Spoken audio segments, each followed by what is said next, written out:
It just goes to show how excited people are about AI in general and how hot it is.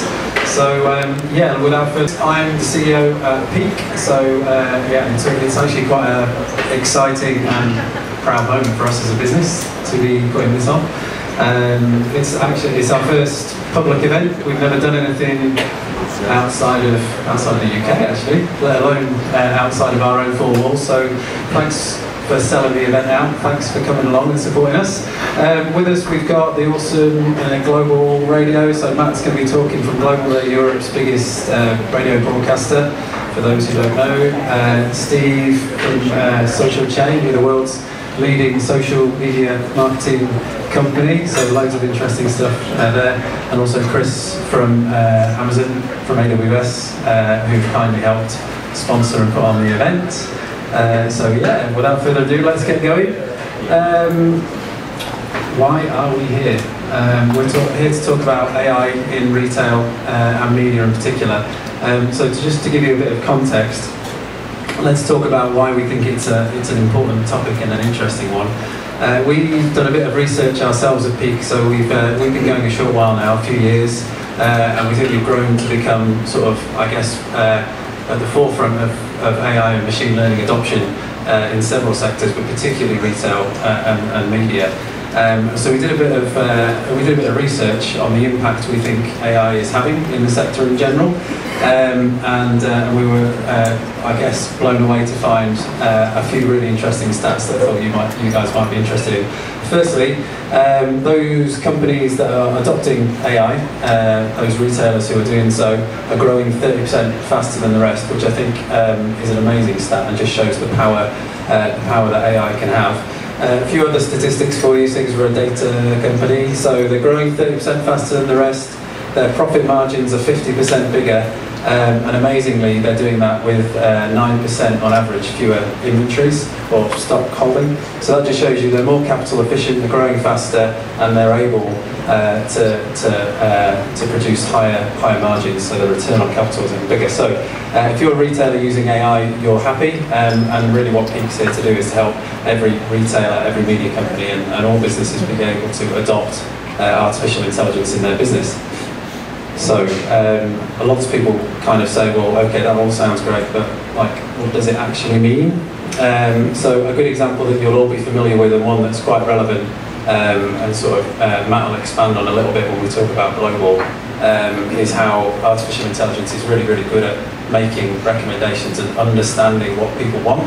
And Netflix is a brilliant example of this. So they attribute 75% of all the content that is consumed on the Netflix service to their artificial intelligence-driven recommendation system, which is pretty state-of-the-art. So that's an amazing stat there. And I think a couple of interesting stories from our customer base, just to kind of highlight the impact and the power that we think data and machine learning can have on business performance. First of all, you guys might not have heard of some of these companies, seeing as them are quite famous UK brands. But the first one there on the left, a company called Regit. They're actually the UK's biggest automotive services company. So they've got something like 2.8 million registered users. And this example is a fantastic one that highlights the predictive power of AI. So for anyone who knows anything about algorithms, which I'm sure a lot of you do, they're very, very good at predicting things from past data.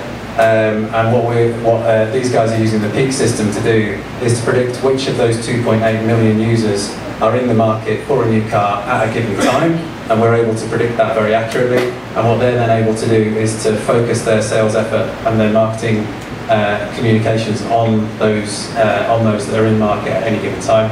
And the results for those guys have been fantastic. So their sales have gone up a staggering 27%. But also what we've been able to do is to show them the time of day that those people are most likely to pick up the phone and be receptive to those communications. So at the same time as increasing their sales, they've been able to do that with 35% lower operating costs, which is amazing. So there's one good example of how a simple application of AI can have a transformative impact on a company. The second one is a company called Morrison's. They're actually the UK's third biggest supermarket, so that's quite big. And those guys are highlighting here what I think is a really, really interesting use case for AI. So if AI can help you predict what your customers want and when.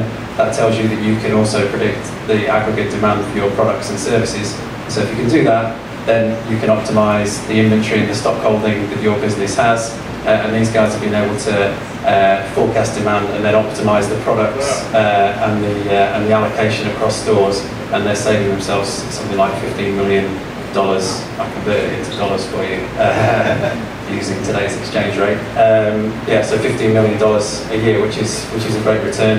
And then the last one, which I think is I had to put 10 times because 1,000% didn't fit on the slide. Is what I think is almost the cutting edge of artificial intelligence in retail. It's the concept that using AI and algorithms, you can have a one-to-one conversation with your customers. So if you think about what marketing really is, marketing is a surrogate for having a one-to-one communication with somebody. If you are trying to sell them a product or some of your services, then the best way you're going to do that is to have a one-to-one conversation with somebody. But as a brand or a retailer, you can't do that. So you blanket advertise, and over the years that's become more and more and more sophisticated. But now to the point, actually, that AI can know what your customers want and when, in theory, and therefore you can communicate to them and you can personalise every single communication, the time they receive it, the content of that communication, what products you're showing them. And with that concept, in theory, your sales should go up. So Foot Asylum are a very large UK retailer. They're sort of similar to Foot Locker, I would say, here in the US, so sportswear, high street fashion retailer.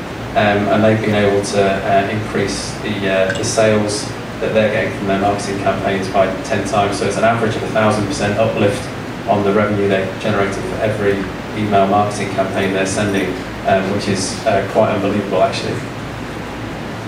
And I think Steve's going to talk to us a little bit about all things sort of social media and the things they're doing with AI. So here's a good example where I'd say our worlds overlap and intersect. This is a really interesting example from Foot Asylum, who are doing something which I think is really, really cool. So if you think about social, it's very, very good at helping brands get share of mind. So you can advertise to a broad base of customers. You can use some quite sophisticated tools on Facebook and Instagram to target groups of customers. And you can stay, if you've got the money to do it, you can stay at the forefront of a huge group of people's minds. But what you're not doing is you're not actually able to get them when they're ready to buy, and you're not necessarily knowing what they want to buy. So if you can overlap both the power of social and the power of AI, you can identify groups of people who are interested in buying a particular product at a particular point in time, or at least have a much higher propensity to do so. So in this example, working with this company, we've been able to help them reduce their cost of acquisition through social by 74%, but also quadruple the number of impressions they're getting and quadruple the number of visits they're getting to their site through their paid social feeds. So that's a really good example of how you can take traditional marketing capabilities from the social platforms and overlay it with algorithmic capability to amplify the performance of your marketing. Okay. All right. So you guys might be interested in how we actually do this kind of stuff. We won't go into too much detail. If you've got any questions, feel free to ask away at the end of this presentation. But Peak, think about Peak as a company that does three things.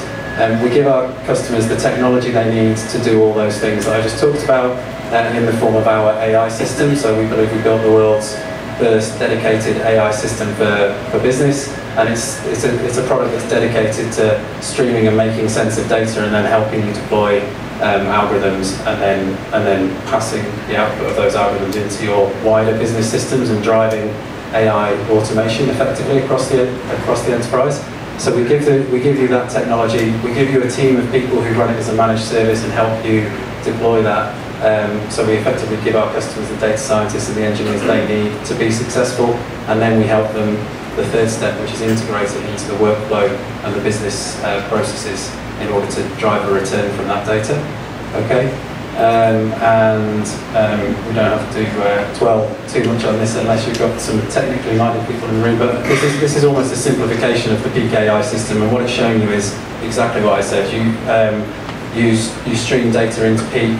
The AI system makes sense of that data, and it helps you deploy algorithmic solutions on top, and then you suck the data back into your other business systems, and it drives that automation. So it's really the Peak system and our teams that are getting our customers the kind of returns that I've highlighted there, and a few sort of interesting examples.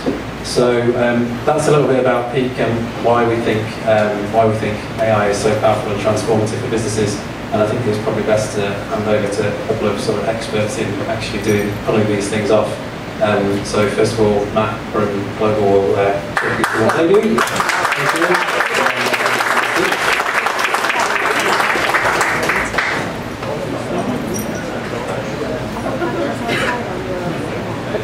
Hello everybody. Okay, is that about right? Yeah. I wanted to go because I wanted to go.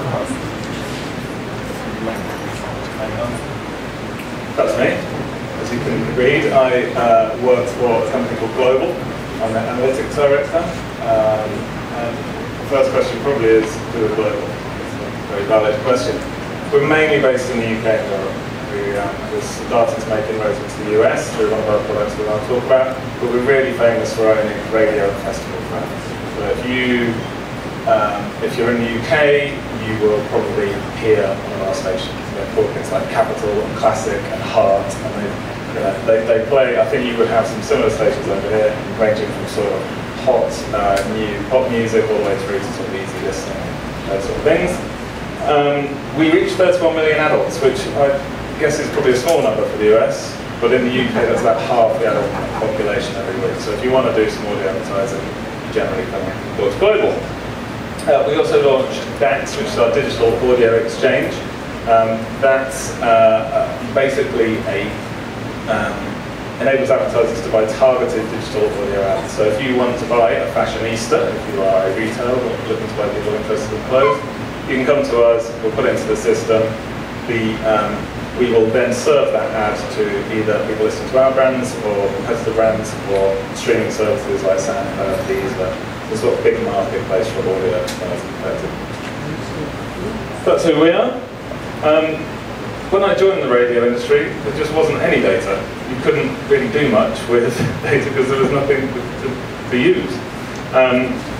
Measurement was through surveys. So if you wanted to know how many listeners you have, you'd run a survey to find out how many people were listening to your station, which is obviously incredibly inaccurate in lots of ways. It's very expensive and it's very time consuming. And generally you lose all the granularity you need to make good decisions. And so of course in that world, myths propagate. You can make up a rule and say that nobody can disprove you. So things like presenter links. When a presenter talks about a song and that's coming up after the news, who knows if that really works or not, because nobody can ever measure that in the old days anyway.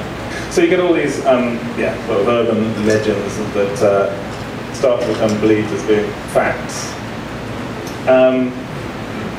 I moved into the industry at a point in time where people started to listen to the radio and streaming services on these sort of devices. And of course, that throws up a whole load of data. A lot of it big, messy, unstructured. A lot of it actually contradicting what the other sources say.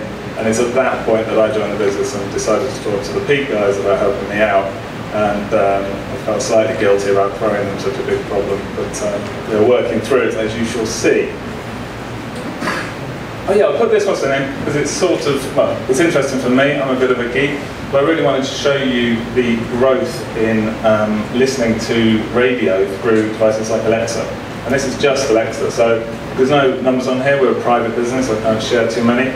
You can see over time what happened when Christmas arrived. Everybody got their Alexas out of the box. The first thing they did is ask it to play a radio station, and then those people carried on listening, and over time that market has continued to grow for us. It's a really big market for now, and advertising on Alexa devices is something that clients are really struggling with, so it's great that radio provides a solution for that. Of course, radio is very simple, really. We've only got three things we can really do. We can change the presenter, we can change what they're talking about, we have to carry ads, not a lot of agency there to change that, and then we can play different songs. So it's quite simple. The goal is quite simple as well, so really we just want to get people listening for longer. because that means we can serve more ads, which get more revenue. So it's quite, but conceptually it's quite a simple model. Of course, the issue is that the data's all over the place, and actually the only data we've really got that's any use is when people started listening to the stream and when they stopped listening. There's no depth to it as such. It's just masses of server data of start of listening, end of listening. And so what you have to start to do is start to figure out, well, did they turn off because of something we did, or actually were they just turning off because they were going out to work, or they finished doing the ironing, or whatever it was that they were doing when they were listening to that radio station. So the first challenge for the Peak guys really was to figure out, when are these moments where we can get people to listen for longer? What are the key points in the day where actually playing a different song would help? And this is it's really hard to talk about machine learning because the outcome is often just a dashboard, or it's not even a dashboard if it's done really well, it's just an engine that recommends to play different songs. It's very hard to show you that in an exciting way, but really, after ingesting all the data and then applying machine learning, what we ended up with was a dashboard that the guys could look down and see which songs were causing people to stay longer or switch off.